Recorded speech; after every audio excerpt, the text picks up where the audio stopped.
Welcome to our news broadcast. Today we will be discussing the endochondral and intramembranous ossification of the clavicle. First, ossification refers to the formation of bones. During this process, calcification happens, which means that calcium salts are deposited into the tissue. There are two types of ossification, endochondral and intramembranous, and the clavicle usually undergoes both.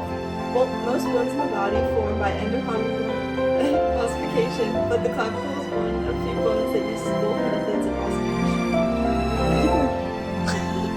Now we're going to be talking about the intramembranous ossification, which is when bone develops directly from mesenchymal cells without a cartilage template.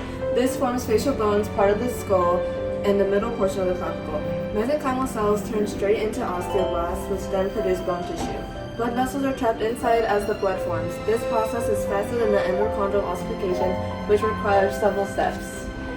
Anna and Lily will now discuss and explain endochondral ossification.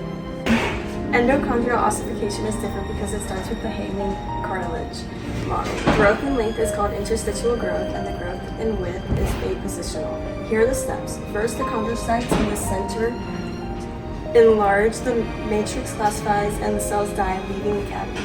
After that, the blood vessels grow around the cartilage. The perichondrium cells become osteoblasts, and a superficial bone layer forms. Blood vessels then invade the center.